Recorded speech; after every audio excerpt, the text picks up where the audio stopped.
Queridos, nós vamos conversar sobre um tema muito pertinente hoje. Nós vamos conversar sobre identidade e propósito. Mas antes, eu quero apresentar minha família para vocês. Esse aqui é o meu esposo, o Alexandre, e os meus dois filhos, o Ben e o Theo. Nós somos de Curitiba, onde nós realizamos um trabalho na Associação Paranaense, a Central Paranaense. Meu esposo é obreiro lá. E estamos há 2 anos morando em Curitiba. Porém, a maior parte da minha vida eu vivi em Florianópolis, Santa Catarina, onde eu fiz amigos muito especiais, que eu estou tendo o privilégio de rever hoje, o Abinal, a Eliane, conhecer o Samuel também, que eu não conhecia. E também eu sei que o Cris e a Silvia também frequentam essa igreja. Eu não os vi ainda, não sei se eles estão aqui, mas espero reencontrá-los também. São amigos muito queridos, momentos muito bons que nós vivemos lá, né? Muito bem. Então, a pergunta que eu quero fazer para você é a seguinte. Eu acabei de me apresentar para você. Acabei de dizer algumas coisas acerca da minha vida. Quem é você? Eu conheci de ontem para hoje um pouco mais da Joyce, a sua família, suas filhas, né? Um pouco mais da sua história. Mas quem é você que está sentada hoje aqui me assistindo, ou você que está em casa? Quem é você? Quando alguém te pergunta, o que é que você responde? Será que você diz de onde você veio, assim como eu falei? Quem sabe você apresenta a sua família, fala da sua profissão? Mas quem é você de verdade? Por que essa pergunta ela é tão importante? Porque quando nós refletimos sobre quem nós somos automaticamente levados a uma segunda pergunta, que é: qual é o meu propósito de vida? Eu só chego nessa segunda pergunta do propósito quando eu passei por essa primeira, quando eu sei quem eu sou. E aí eu gosto muito desse texto de Atos dos Apóstolos, que diz assim, que longamente Deus tem esperado. Ele tem esperado que um espírito de serviço se apodere de sua igreja. Para que essa igreja, para que cada um possa trabalhar segundo a sua habilidade. E quando Ellen White fala sobre trabalhar segundo a sua habilidade, ela está falando sobre o quê, queridos? Propósito. Cumprimento da missão. E isso só vai acontecer quando você souber quem você é. A tua origem, e aqui eu estou falando de muito além do que a tua filiação, de que lugar você veio. Eu quero que você leia comigo Salmo 139, o verso 13 até o verso 16. Porque aqui está a resposta para a pergunta que eu estou te fazendo, de quem é você. Aqui você encontra essa resposta. Abra, por gentileza, sua Bíblia em Salmo 139, do verso 13 ao verso 16.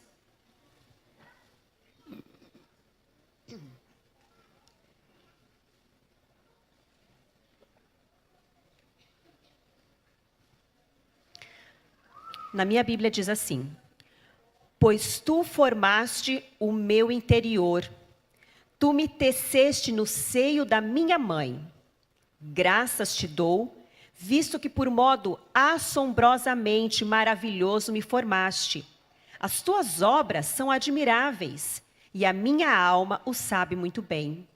Os meus ossos não te foram encobertos, quando no oculto fui formado, e entretecido como nas profundezas da terra. Os teus olhos me viram, a substância ainda informe, e no teu livro foram escritos todos os meus dias, cada um deles escrito e determinado, quando nenhum deles havia ainda. Aqui está a tua identidade. O Deus de todo o universo, Ele começou uma obra na tua vida quando você estava na barriga da tua mãe. Antes disso, Ele havia sonhado com você. Eu gostaria que você saísse dessa manhã com essa certeza hoje.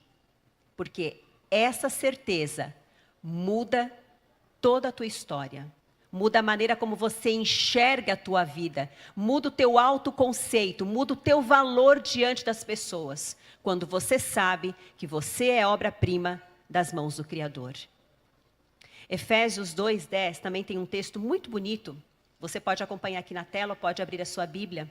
Ele diz assim: porque somos feitura dele, criados em Cristo Jesus para boas obras, as quais Deus preparou de antemão para que andássemos nelas. O que é feitura? Eu fui no dicionário olhar, porque eu queria entender que palavra era essa. Feitura significa feito com as mãos. E aí eu quero perguntar para as mulheres, vocês gostam de uma feirinha? Eu gosto. Curitiba tem uma feirinha que é uma delícia. E lá a gente vê o que na feirinha? Muitos trabalhos, o quê? Manuais, né? E aí quando você vai e começa a olhar, tem uma coisa mais linda que a outra, né? Dá vontade de comprar tudo. E aí, quando você vai comprar na feirinha, diz para mim, o valor de um produto feito manualmente, ele é maior ou menor do que um produto que você compra feito em fábrica? Maior. Por que ele é maior? Por que ele é maior? Porque ele é único, porque o artesão fez com suas próprias mãos. É isso que esse texto está dizendo.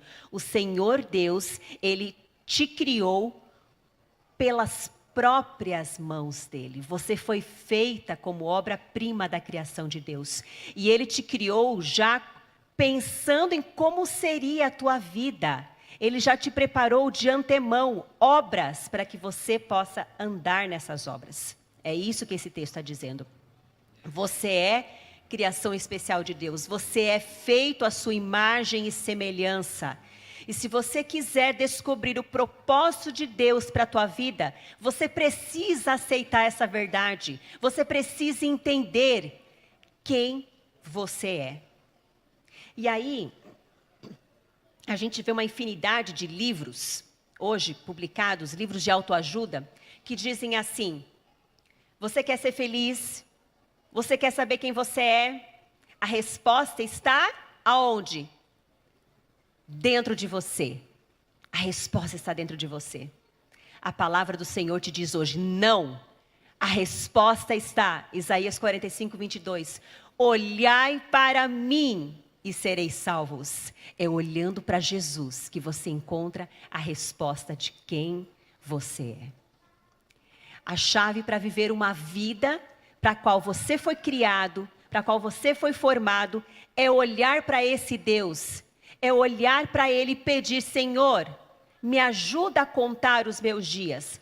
Você me conheceu quando ainda eu era uma substância informe, não tinha nem formato ainda, não era nem embrião ainda, você me conheceu lá. Você quis que essa gravidez desse certo, e é isso que eu digo para as pessoas que eu atendo, quando elas vêm, pessoas com uma depressão muito profunda, eu digo, você foi criado para um propósito, você tem noção de que você não foi escolha do pai e da mãe, mas Saile nem foi escolha mesmo, porque eles não queriam, mas acontece que a sua vida não é determinada pelo seu pai e pela sua mãe, a sua vida é determinada pelo teu Deus. Foi Ele que te escolheu para que você pudesse estar aqui hoje. Deus te criou para um propósito, para que você cumpra a tua missão. E a melhor maneira, a melhor contribuição na vida só é feita quando você permite que Deus finalize essa obra e aperfeiçoe a tua singularidade. E aí quando a gente fala de singularidade, eu gosto de um texto que está lá em Mente, Caráter e Personalidade, que fala assim: o maior presente que Deus nos dá é a nossa singularidade, a nossa individualidade. E nem mesmo o cônjuge tem o direito de tirar a nossa individualidade. Ah, mas eu não gosto dessa parte em você. Não tem o direito. Porque essa individualidade foi presente de Deus. É aquilo que faz você ser quem você é. E você pode fazer coisas que ninguém pode fazer do jeito que você faz. Eu estava aqui, enquanto o louvor estava cantando, estava aqui do lado da Joyce e falei assim, olha, esse pessoal que está ali na frente também canta no Novo Tempo, porque aqui todo mundo, né? Ou é cantor ou trabalha no Novo Tempo.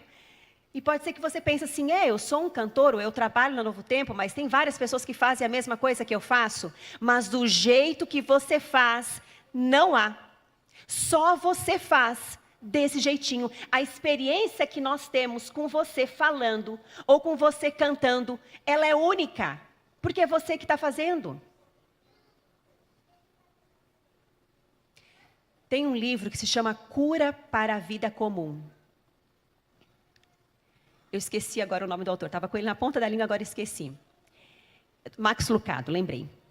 E ele diz assim, Beethoven compôs uma única sinfonia. Quinta Sinfonia. Leonardo da Vinci pintou uma única Mona Lisa. E Deus fez uma única versão de você. Que lindo, né? Agora, se tudo isso é real, como eu creio que é real, porque a palavra de Deus me disse que isso é real, por que muitas vezes não é isso que eu sinto? Por que muitas vezes nós enfrentamos doenças como depressão, transtornos de ansiedade, transtornos de pânico, transtornos afetivos bipolar, esquizofrenia, estresse pós-traumático? Por que é que nós enfrentamos isso? Se é uma verdade, Deus me fez como obra-prima das mãos dele, isso deveria bastar. Nós temos uma batalha sendo travada a todo momento e precisamos saber disso, ter consciência disso. É uma batalha na nossa mente. Ela acontece o tempo todo. Como está a tua mente? Como estão as tuas emoções? No que você tem pensado? Eu gosto desse texto. Esse texto de Mateus 12:34, ele diz assim, a boca fala do que o coração está. Dá para trocar coração por mente? A boca fala do que a mente está cheia. Exatamente. Então, eu quero conhecer um pouco mais de você. Através do que você me fala, eu tenho uma resposta de quem você é, não é assim? Como você se comporta, como você fala, eu consigo saber os seus pensamentos, consigo saber as suas crenças, e daí eu tenho uma ideia de quem você é. Esse autor aqui é um autor, um filósofo alemão, Wilhelm Humboldt. Ele diz assim, eu tenho acesso aos teus pensamentos quando você fala. Então, através da tua linguagem, eu sei quem você é. Por quê? Porque a Bíblia já diz, a boca fala do que a mente está cheia. Então, a linguagem, ela vai expressar o que eu penso, a linguagem vai expressar o que eu faço, vai expressar como eu me comporto. A linguagem, ela é uma expressão do pensamento. Por isso que nós estudamos, através da linguagem, os povos mais antigos, não é verdade? O que é que se vê nos povos antigos? Se descobre o que sobre eles? Como eles comiam, como eles se comunicavam, os pensamentos da época. A gente consegue saber isso através da forma como eles se comunicavam, através da linguagem deles. E esse aqui é uma informação muito interessante que eu aprendi, foi com o pastor André Flores. E ele falou exatamente sobre isso.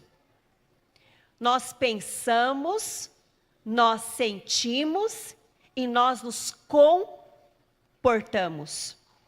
Então, a expressão da linguagem, ela vem de emoções, essas emoções vêm de pensamentos. Então, quando alguém fala assim para mim, eu quero mudar esse comportamento específico aqui, isso aqui me incomoda, isso aqui para mim é um espinho na carne, é um peso para mim. Como que eu faço para mudar isso, Sailin?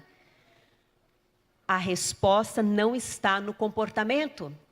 A mudança precisa vir da maneira de pensar. Por isso, um exemplo aqui, muitas pessoas que fazem uma cirurgia, por exemplo, bariátrica, né? Elas diminuíram ali o estômago, então agora vou precisar comer menos? Porém, se a minha mente não acompanhar essa cirurgia, de nada valeu essa cirurgia, entende? Porque o comportamento, o ato de comer, ele está condicionado às minhas emoções, que por sua vez estão condicionados aos meus pensamentos.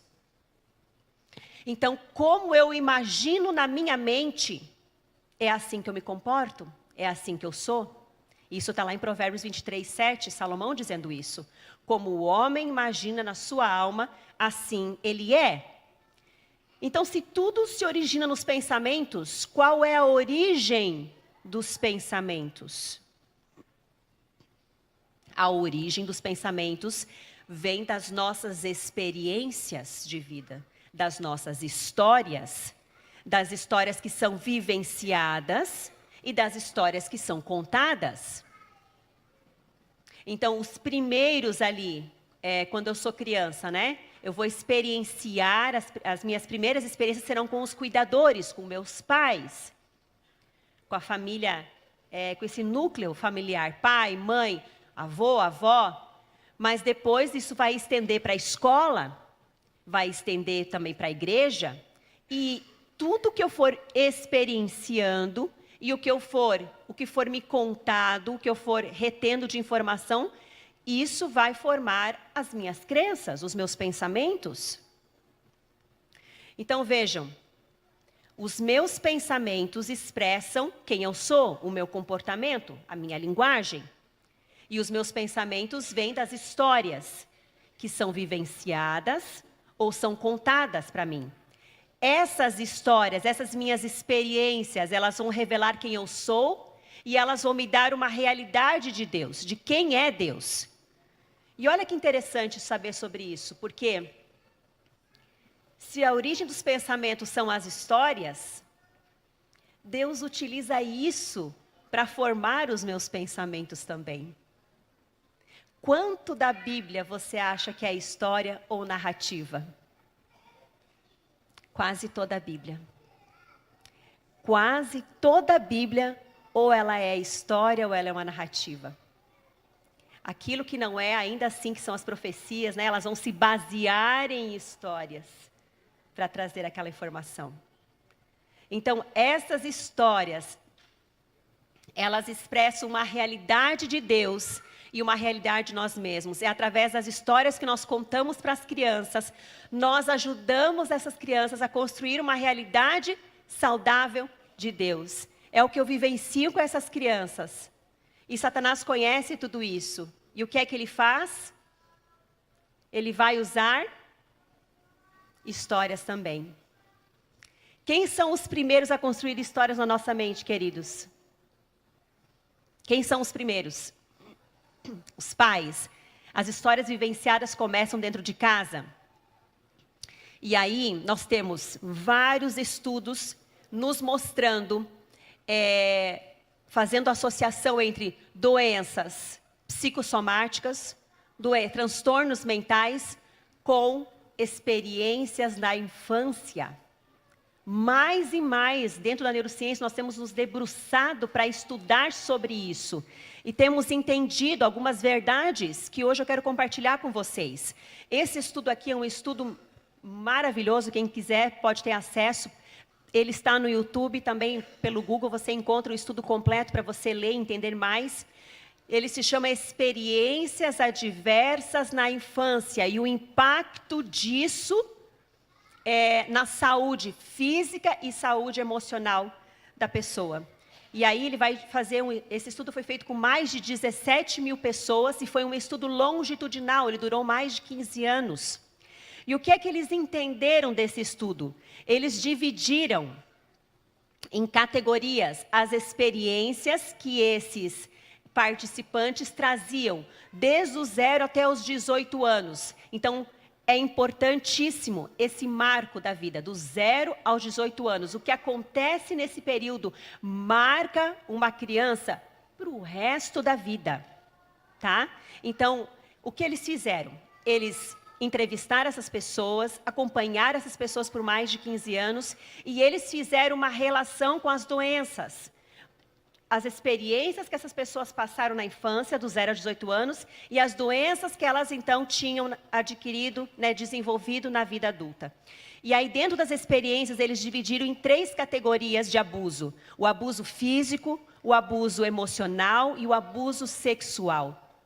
E dentro do abuso físico, queridos, eu preciso dizer aqui para vocês, toda vez que uma criança se sente ameaçada, ela está sendo violentada. É uma violência para o cérebro. Quando o cérebro se sente ameaçado, ele identifica essa ameaça como uma violência. Então, quando você grita, né? E aí eu estou falando de gritos constantes, né? Constantes com a criança. Quando você bate, machuca essa criança constantemente, você está ali machucando essa criança, você está gritando com ela, o cérebro dela, que está recebendo aquela informação de ameaça, ele inicia, ele começa a disparar nessa circuitaria neural e no corpo dessa criança cortisol e adrenalina. Por quê? Porque diante de uma ameaça, são esses os hormônios que eu preciso para lutar contra aquela ameaça ou fugir daquela ameaça. Entendem? Agora, esses hormônios em excesso, diariamente, encharcando essa circuitaria neural, qual é o prejuízo disso? Subdesenvolvimento de áreas cerebrais. Entendem? Então, nós temos hoje imagens de tomografia que nos mostram a diferença de um cérebro infantil que sofre esse tipo de violência e um cérebro que não sofre essa violência. Existem diferenças nas áreas, na estrutura cerebral. Nós temos ali sistema límbico, áreas mais aumentadas, a amígdala mais aumentada. Por quê? Porque está sofrendo uma violência. Então, dentro do abuso, nós temos a violência física, nós temos a violência emocional, e aí dentro da violência emocional entra humilhar uma criança, xingar. Entra também o deixar chorar, sabe? Quando a gente deixa a criança chorar sozinha, trancada num quarto, deixa ela se virar com as suas próprias emoções. A criança, a estrutura cerebral dela, de córtex pré-frontal, vai começar a se desenvolver por volta dos 7 anos de idade. Antes disso, ela não tem ainda essa estrutura adequada para ela ter controle inibitório, por exemplo. Para ela controlar o corpinho dela. E às vezes a gente quer que ela tenha esse controle e a gente pune essa criança porque ela ainda não tem esse controle. A gente quer que ela pare de chorar, a gente diz para ela, engole o choro, agora chega, vou te dar motivo para chorar. E quando eu faço isso, eu estou praticando uma violência emocional com essa criança. Ela não está podendo expressar as suas emoções, ela está aprendendo a suprimir as suas emoções. E aí, as primeiras crenças que ela vai individualizar o que eu sinto não importa. O que eu sinto não é visto, o que eu sinto não importa. Tratamento de silêncio. Já viram isso acontecer? Isso eu tenho também bastante pacientes que vêm com essa queixa da época da infância, em que os pais, quando a criança fazia algo de errado, os pais simplesmente paravam de falar com a criança, colocavam na geladeira, parava de falar 2, 3, 4 dias. Teve uma que me contou assim, não, minha mãe falava, passava meses sem falar comigo, era uma tortura, porque eu pedia perdão e ela dizia para mim, vou pensar no teu caso, vou pensar no teu caso. E aquele perdão não vinha, a nossa relação não modificava, ela continuava daquele jeito fria comigo, me colocando numa geladeira emocional. E isso trouxe sérios problemas para essa moça, que é particularmente o que eu estou falando. Abuso sexual, que a gente vai entrar mais hoje na parte da tarde. Então, negligência física quer dizer, faltou alguma coisa para aquela pessoa, faltou o alimento, faltou a escola, faltou a roupa. A falta física, sentida de forma física. E a negligência emocional, quer dizer, hoje nós temos muitas crianças que sofrem negligência emocional. Por quê? Porque tem pai e mãe, mas pai e mãe estão ou trabalhando demais, ou mais ocupados nas mídias sociais do que com atenção aos filhos. E essas crianças estão começando a entender que elas não importam tanto assim. Que elas não são tão importantes assim. Que a tecnologia é mais importante do que elas. Várias crianças que eu atendo vêm com essa queixa. De pouquíssimo tempo com as famílias. E aí as famílias falam assim, mas a gente tem tempo de qualidade, a gente pega um sábado, pega um domingo e passa bastante tempo junto. Quando se fala de tempo com criança, é tempo de qualidade, tempo de quantidade. Ela precisa ter frequência no tempo com você. Não adianta passar um sábado inteiro junto, mas durante a semana inteira você mal viu o seu filho. Né? Então a negligência emocional ela vai entrar nesse campo também. Disfunções em casa, um pai ou uma mãe preso, uma separação, uma mãe vítima de violência, um abuso de drogas, um pai ou uma mãe com transtorno mental, conviver com alguém com transtorno mental em casa. Cada um desses são uma experiência. Então, pensa em você, na sua história agora. Alguma dessas aconteceu com você? Saile, aconteceu 3 dessas, 4 dessas. Então, olha o que esse estudo vai nos revelar.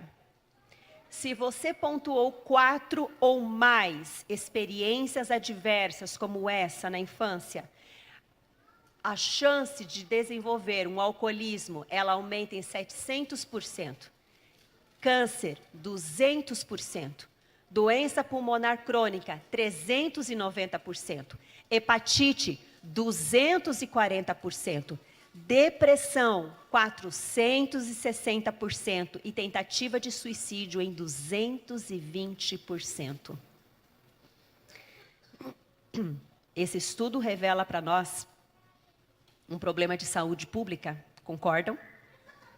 Nós gastamos horrores com essas doenças aqui no sistema de saúde.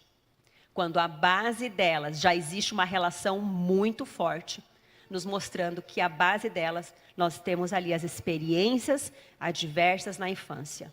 E o que é que tem se feito para que isso modifique? Por enquanto, nada. Né? Por isso a importância de nós falarmos sobre esse assunto. Se você marcou 6 ou mais, o que é que pode acontecer?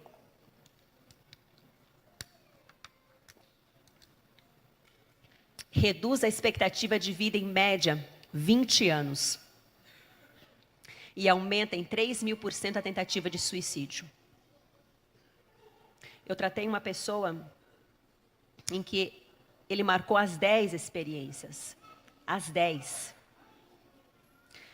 Todas essas doenças que vocês viram aqui, ele tinha. E já havia tentado suicídio mais de uma vez. As experiências, as histórias vivenciadas em casa, elas vão formar nessa criança a crença de quem ela é, quem é o outro e quem é Deus. A visão das crianças acerca de Deus, queridos, é a mesma que elas têm de quem cuida delas. E aí eu me lembro de 2 pacientes que eu trabalhei. Uma delas dizia assim para mim, pessoas da igreja, tá? Cresceram na igreja, nasceram na igreja. Uma delas disse assim para mim, a minha visão de Deus é de um Deus mandão. Mandão e caprichoso, Saile. Que fica lá mandando a gente fazer e deixar de fazer. Por quê? Porque na casa dela, o pai era assim. O pai era esse mandão, que ficava pouco afeto e muito o quê? Esse excesso de autoritarismo, né? Então ele era um mandão em casa. E ela relacionava a imagem do pai com a imagem de Deus. Depois de muito trabalho com ela, e também um trabalho espiritual, ela começou a mudar a maneira de pensar sobre Deus. E outra moça dizia para mim assim, eu não sei o que é a justificação pela fé. Eu já li, já escutei sermões, mas eu não consigo viver isso na minha vida, porque para mim, na minha casa, eu sempre tive que dar algo para receber algo. Como assim a graça? Como assim eu não preciso dar nada para receber? A visão das crianças acerca de Deus é a mesma que elas têm de quem cuida delas. E é através, queridos, das histórias que os nossos filhos vivenciam em casa e que você conta para eles, e agora eu quero entrar nessa parte de histórias contadas, que Deus quer firmar na mente deles a identidade e o propósito dos nossos filhos. Aí vem a pergunta: quanto tempo nós e os nossos filhos têm passado estudando a palavra de Deus? Já que as histórias formam os meus pensamentos, os pensamentos formam quem eu sou. E essas histórias podem ser tanto vivenciadas quanto contadas, aprendidas. Quanto tempo eu tenho gasto com a palavra de Deus? Quanto tempo os meus filhos têm gasto lendo, aprendendo sobre a palavra de Deus?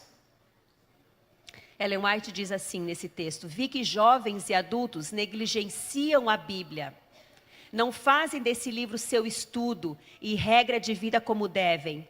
Histórias ociosas têm sido lidas atentamente, enquanto a Bíblia, ela tem sido desprezada.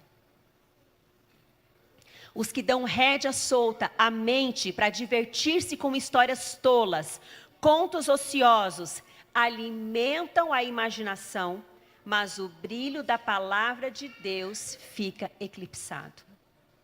A mente, ela é diretamente desviada de Deus, é destruído o interesse em sua preciosa palavra. Os leitores de ficção estão entregando-se a um mal que destrói a espiritualidade e ocultando a beleza da página sagrada. Queridos, a criança que passa mais tempo assistindo desenhos, jogando, você acha que ela vai ter prazer nas histórias da Bíblia? Pouquíssimo prazer. Porque a leitura da Bíblia, a leitura da palavra de Deus, ali diz, Ellen White fala, o brilho da palavra de Deus, o interesse fica o quê? Eclipsado. Quanto mais as crianças são expostas à tela, maiores são os níveis de dopamina.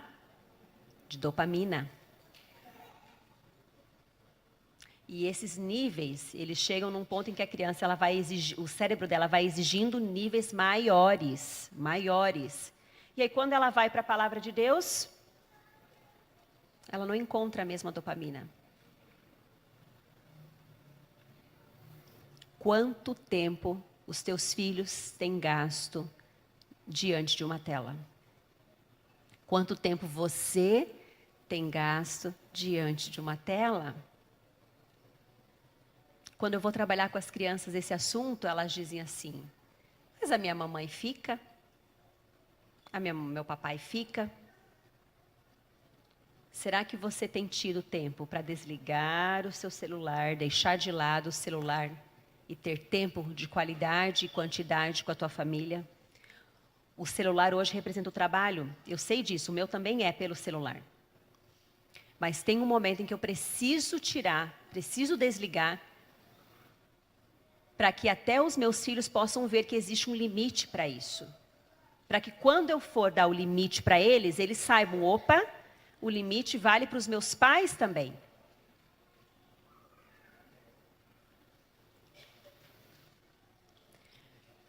O que é que as crianças têm assistido, queridos, nos leva a pensar nas histórias que estão sendo contadas para as nossas crianças.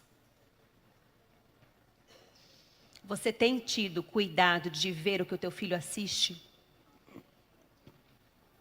Você já tirou tempo para ver qual é o desenho que ele assiste? Qual é o seriado que ele está assistindo? Se você não fez, você precisa fazer. Porque hoje nós temos espiritismo sendo, não é mais nem velado, né? É escancarado nos desenhos, nas séries. Nós temos o quê? A sexualidade sendo passada de um jeito bem deturpado, né? Nós temos desenhos que pais já me disseram, mas esse desenho, ele é tão infantil, Sailin. E eu disse assim, mas você já percebeu qual é a narrativa dessas histórias? Elas estão sempre ridicularizando o pai na historinha, o homem na historinha. Qual é a visão que os teus filhos vão ter de homem? Está sempre sendo ridicularizado, é o bobinho. É aquele que está sempre, a mãe sempre é a vencedora, é a heroína. Ah, eu não tinha percebido isso. Eu falei, pois é, a gente precisa perceber essas coisas. Satanás é muito astuto. Ele sabe que quem eu sou e a realidade de Deus vem dos meus pensamentos, e os meus pensamentos vêm de histórias vividas em casa e histórias que são contadas. Se eu não tenho certeza da minha identidade, eu não sei quem eu sou, e hoje nós temos muita gente que não sabe quem é. Por isso eu iniciei hoje essa pregação dizendo para você quem você é à luz da palavra de Deus. Eu espero que você não esqueça disso. Que Salmo 139, 13 a 16 esteja sempre martelando na tua mente, porque aqui te diz quem você é. Mas muitos não sabem quem são. Não têm um pensamento correto acerca de Deus, ou esse Criador, ele nem existe. Sem uma identidade segura, sem saber quem são, não tem propósito de vida. Aí nós temos uma geração sem propósito, não sabe quem é, perdida. E se não tem propósito,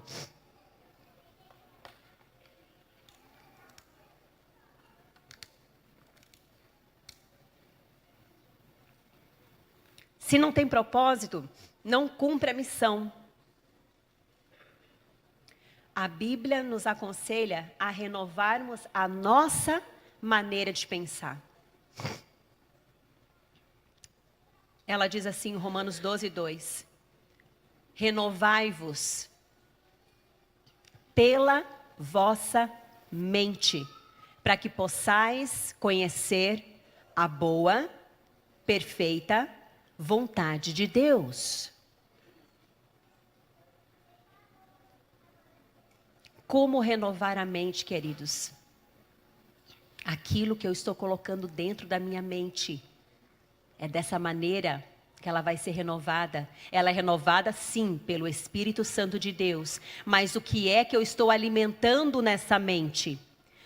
Quanto mais, irmãos, tudo que é verdadeiro, tudo que é honesto, tudo que é justo, tudo que é puro, tudo que é amável, tudo que é de boa fama, se tem uma virtude, se tem louvor, nisso pensai. Será que é isso o que os teus filhos pensam dentro de casa? Aquilo que você experiencia com os seus filhos faz com que eles tenham pensamentos puros, honestos, justos? Será que aquilo que você assiste, o que eles assistem em casa, faz com que eles tenham pensamentos puros, justos, de boa fama? Tem virtude nisso?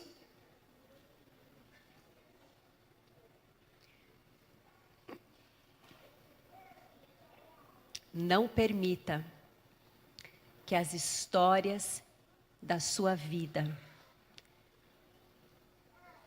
te afastem de uma caminhada com Deus. Não permita que as histórias que você vivencia dentro de casa, que são contadas para os teus filhos, afastem tua família de uma caminhada com Deus. O Senhor Deus diz, eu sei os planos que eu tenho para vocês. São planos para o teu bem, não é para o teu mal. São planos para te dar um futuro e uma esperança. Você foi criado para um propósito. Agora você precisa passar tempo com o teu Criador para saber qual é o teu papel na missão. Para saber qual é o teu propósito. E a resposta está em Isaías 54. O Senhor Deus me deu uma língua instruída para conhecer a palavra que sustém o exausto. Ele me acorda manhã após manhã. Ele desperta o meu ouvido para escutar como alguém que está sendo ensinado. Eu preciso buscar o meu Criador manhã após manhã. E abrir os meus ouvidos como alguém que está sendo ensinado. É dessa maneira que Ele vai trazer em mim, resgatar em mim a minha identidade e o meu propósito. E aí sim, não haverá limite para a utilidade de alguém que, ao se dedicar, prepara um ambiente para a obra do Espírito Santo em seu coração e vive uma vida consagrada totalmente a Deus.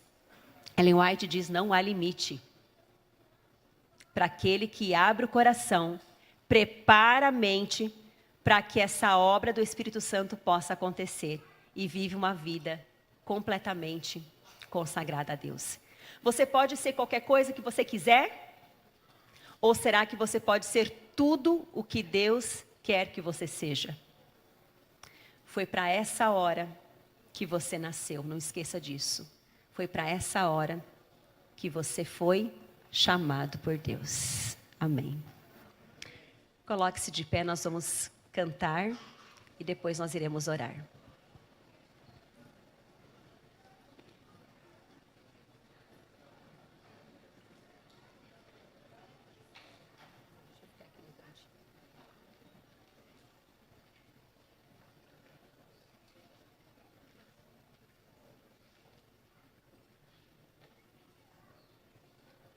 Eu fico aqui na frente ou fica do ladinho de vocês aqui? Acho que não. Eu não sei se eu vou conseguir cantar. A garganta está horrível.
Feche teus olhos.